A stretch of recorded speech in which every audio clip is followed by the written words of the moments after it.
L'invité du 6-9.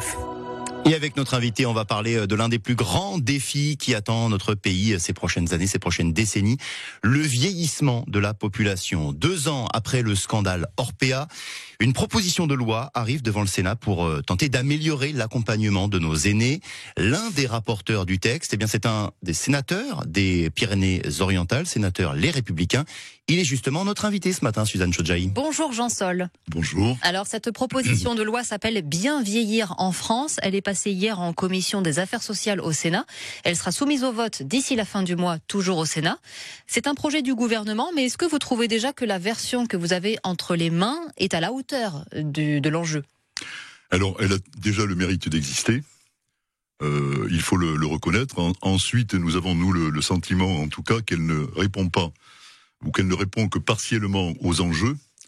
Alors, aux enjeux en matière de transition démographique, mais aussi épidémiologique. Et puis, aux enjeux je dirais aussi du vieillissement, de cette perte d'autonomie, de l'entrée dans la dépendance, non seulement pour nos personnes âgées, mais aussi pour nos personnes handicapées.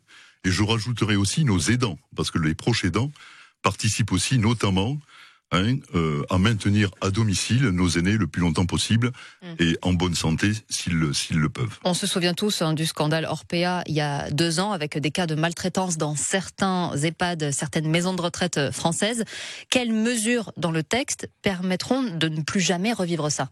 Alors, dans le texte, il est prévu une majoration, en tout cas une amplification des contrôles, puisque vous savez que le gouvernement avait prévu le contrôle de 7500 EHPAD dans 2 ans.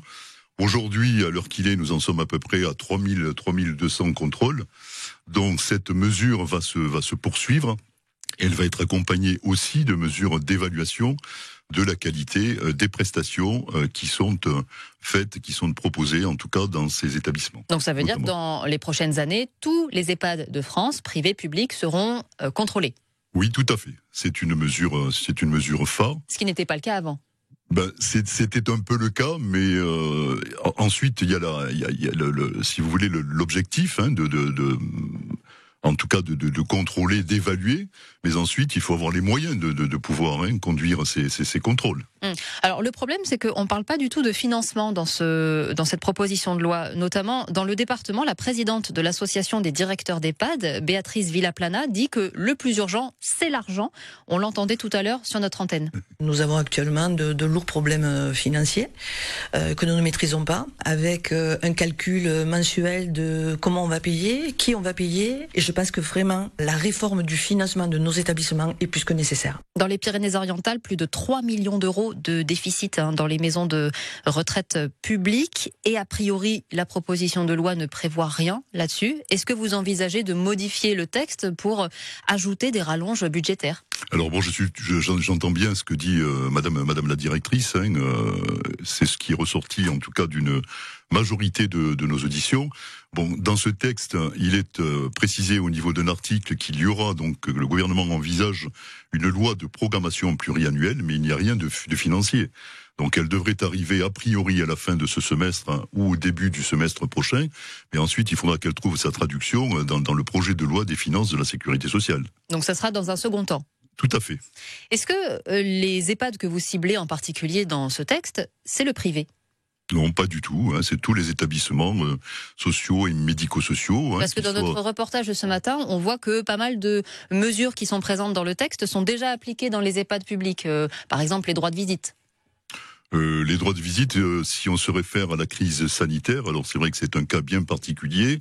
Il y a quand même eu un certain nombre de problèmes, et force a été de constater que bon nombre de nos aînés ont été quand même isolés, séparés de leur famille, et pour certains, malheureusement, ça n'a pas été facile, ni pour les résidents d'ailleurs, qui ont perdu un certain nombre de points de repère, ni pour les familles qui ont eu du mal quand même à accéder aux établissements pour leur rendre visite. Alors ça fait l'objet effectivement d'un article dans lequel est consacré ce droit de visite, et qui fait suite à une proposition de loi que notre président de groupe Bruno Retailleau avait déposée donc suite à la crise sanitaire en 2021. 8h moins 10 sur France Bleu Roussillon. Notre invité, Suzanne Chodjahi, Jean Sol, sénateur des Pyrénées-Orientales et rapporteur du projet de loi Bien vieillir en France. Alors on sait que d'ici 2030, les plus de 65 ans seront plus nombreux que les moins de 15 ans en France. Mais on sait aussi que la priorité des Français, quand on les interroge, c'est de pouvoir rester chez eux le plus longtemps possible. Que prévoit le texte pour ça ? Alors, bien évidemment, bien vieillir, c'est aussi rester le plus longtemps possible chez soi, mais en bonne santé et sur la base, en tout cas, d'une politique en matière de prévention de la perte d'autonomie. Alors, il y a quelques mesures en matière de virage domiciliaire. Je mettrai, si vous le permettez, l'accent sur l'outil ICOP, qui est un outil qui a été défini par l'OMS et qui est un outil qui permet le repérage d'un certain nombre de facteurs de risque de manière à mettre en place ensuite un certain nombre d'actions qui feront l'objet d'un suivi et d'un accompagnement et que pourra suivre le fameux service public départemental de l'autonomie qui est aussi inscrit dans ce texte. Et ce service départemental, c'est lui qui permettra d'accompagner les personnes le mieux possible pour qu'elles restent chez elles ? Alors, non. Pas tout à fait. Ce service public départemental de l'autonomie, il fait suite au rapport de Dominique Libaud, sur la base de 4 axes, alors ça va être, le premier axe c'est l'accueil, l'orientation, le deuxième axe ça va être la gestion des droits, parce qu'on se rend compte que beaucoup de résidents et de familles sont perdus face aux démarches à faire. Le troisième axe sera l'accompagnement des professionnels de santé, et le quatrième axe serait la mise en place justement des actions en termes de prévention et de leur suivi et d'accompagnement des professionnels. Mais alors qu'est-ce qui est prévu pour permettre justement de rester chez soi le plus longtemps possible dans ce projet de loi ? Dans ce projet de loi, il est prévu un grand axe, en tout cas un article important sur la garantie de l'hébergement à nos aînés, alors qu'il s'agisse du domicile, en tout cas c'est ce qu'on appelle le virage domiciliaire. La deuxième étape, c'est la résidence senior, la résidence autonomie, le béguinage. Ensuite, c'est l'EHPAD. Et ensuite, pour certains, malheureusement, c'est l'unité de soins de longue durée qui est beaucoup plus médicalisée.